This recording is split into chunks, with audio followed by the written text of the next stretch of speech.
opencv supports reading of images in most file formats, such as JPEGs, PNGs, and TIFF.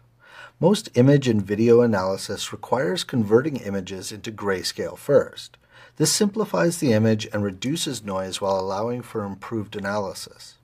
Let's write some code that reads in an image of a person, Floyd Mayweather, and converts it into grayscale. So first we're going to import the opencv package cv2. So import cv2 as cv. And then we'll load the floyd.jpg image. So image equals cv.read from read-only floyd.jpg. And we'll convert it to grayscale using the cv color image. So gray equals cv.cvt color. This is a function in opencv, pass in the image, and then cv.color bgr to gray. Now, before we get to the result, let's talk about the docs. Just like Tesseract, opencv is an external package written in C++, and the docs for Python are really poor. This is unfortunately quite common when Python is being used as a wrapper. Thankfully, the web docs for opencv are actually pretty good, so hit the website at docs.opencv.org when you want to learn more about a particular function. In this case, cvt color converts from one color space to another, and we're converting our image to grayscale. Of course, we already know at least two different ways of doing this, using binarization and PIL color space conversions.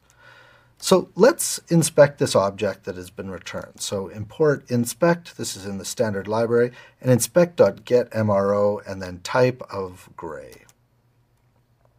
So we see that this is a type of ND array, which is a fundamental list type coming from the numerical Python project. That's a bit surprising. Up until this point, we've been used to working with these pil.image objects. opencv, however, wants to represent an image as a two-dimensional sequence of bytes, and the ND array, which stands for an n-dimensional array, is the ideal way to do this. Let's look at the contents of the array, so just gray. So the array is shown here as a list of lists, where the inner lists are filled with integers. The dtype equals uint8 definition indicates that each of the items in the array is an 8-bit unsigned integer, which is very common for black and white images. So this is a pixel by pixel definition of the image. The display package, however, doesn't know what to do with this image. So let's convert it into a PIL object to render it into the browser. So from PIL, import image. PIL can take an array of data with a given color format and convert this into a PIL object.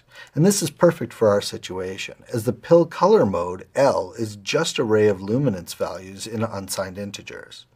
So the new image equals image.fromArray, gray, and then we tell it luminance values. Then display image.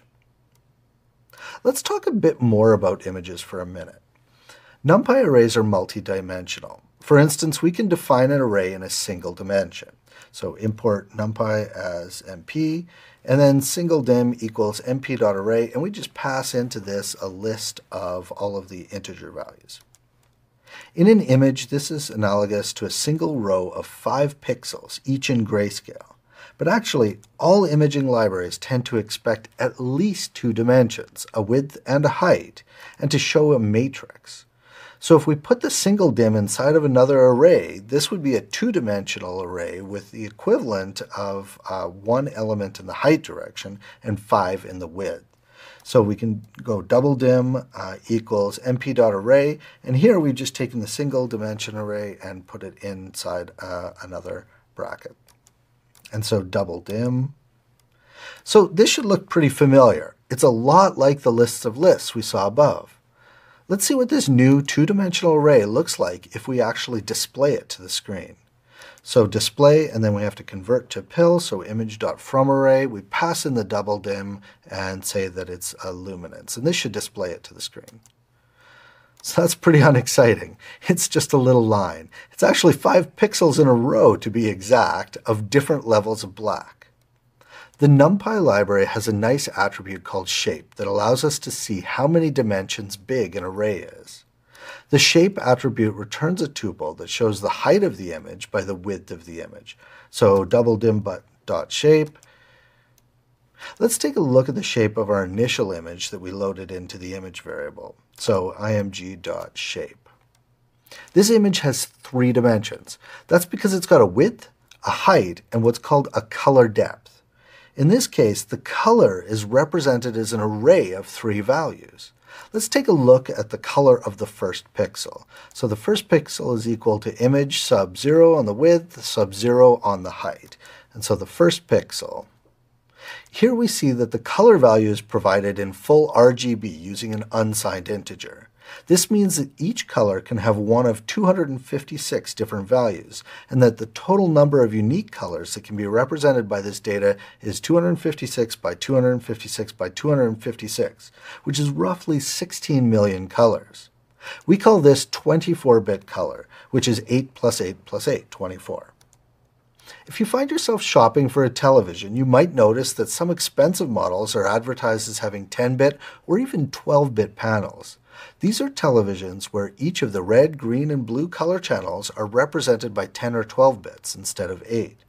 For 10-bit panels, this means that there's over 1 billion colors capable, and 12-bit panels are capable of over 68 billion colors. We're not going to talk much more about color in this course, but it's a fun subject. Instead, let's go back to this array representation of images, because we can do some interesting things with this. One of the most common things we can do with an ND array is to reshape it, to change the number of rows and columns that are represented here so that we can do different kinds of operations. Here's our original 2-dimensional image. So let's print original image and then print out gray. If we wanted to represent that as a 1-dimensional image, we just call reshape. So print new image. And reshape takes the image as the first parameter and a new shape as the second. So we'll say image 1D equals np.reshape. We send in our original array, gray, and then the new shape we'll have as 1, and then gray.shape times gray.shape sub 0 and 1. Multiply them together, you get the total number of pixels. And then print image 1D. So why are we talking about these nested arrays of bytes when we're supposed to be talking about opencv as a library? Well, I wanted to show you that often libraries work on the same kind of principles. In this case, that images are stored as arrays of bytes, and they're not representing the data in the same way in their APIs. But by exploring a bit, you can learn how the internal representation of data is stored, and build routines to convert between formats. For instance, remember the last lecture when we wanted to look for gaps in an image so we could draw lines to feed into Kraken? Well, we used PIL to do this using the getPixel to look at the individual pixels and see what luminosity values were, then image.draw.rectangle to actually fill in a black bar separator. This was a nice high-level API and let us write some routines to do the work we wanted without having to understand too much about how the images were actually being stored. But computationally it was very slow. Instead, we could write the code to use this using matrix features within NumPy. Let's take a look. So import cv2 as cv. We'll load the 2-column image as well, so image equals cv.read and read-only 2-col. And we'll convert it to grayscale using this CVT color image. So gray equals cv.cvt color image and color to gray. Now, remember how slicing on a list works. If you have a list of a number such as a equals 0 through 5, and then you go a sub 2 colon 4, that's going to return a list of numbers at positions 2 through 4 inclusive. And don't forget that lists start indexing at 0. If we have a 2-dimensional array, we can slice out a smaller piece of that using the format a sub 2 comma 4 for the first dimension, and then 1 colon 3 for the second dimension. And you could think of this as first slicing along the row dimension, then in the columns dimension. So in this example, that would be a matrix of rows 2 and 3 and columns 1 and 2. Here's a look at our image. So gray, 2 colon 4, and 1 colon 3. So we see that it's all white. We can use this technique as a window and move it around our big image. Finally, the ND array library has lots of matrix functions which are generally very fast to run. One that we might want to consider in this case is count non-zero, which just returns the number of entries in the matrix which are not 0. So np.count non-zero, we can say gray and give it 2:4 and 1:3. And so this is going to crop out essentially a piece of the image and as a matrix and send it to np.count non-zero. Okay, the last benefit of going to this low-level approach to images is that we can change pixels very fast as well. Previously, we were drawing rectangles and setting a fill and line width. This is nice if you want to do something like change the color of the fill from the line or draw complex shapes like polygons. But we really just wanted a line here, and that's really easy to do. All we have to do is change the number of luminosity values from 255 to 0. Here's an example. Let's create a big white matrix. So white matrix equals, and we'll use np.full. We wanted a 12 by 12 matrix, so we'll pass that in as the tuple for the shape of it. 255 because we want everything to be white, and we'll set the dtype to be np.uint8. So that means 1 byte per pixel to describe it. Now let's display that. So remember, we have to do image.fromArray to convert from pill. Pass in the white matrix, tell pill that it's luminosity values. And let's print out the white matrix as well. So this looks pretty boring. It's just a giant white square, which we actually can't see. But if we want, we can easily color a column to be black.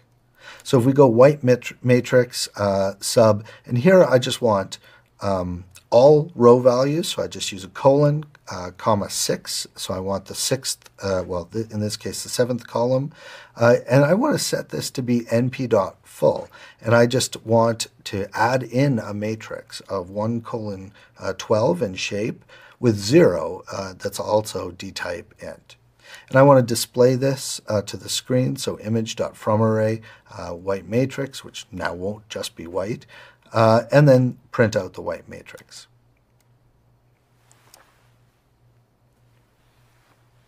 And that's essentially what we wanted to do.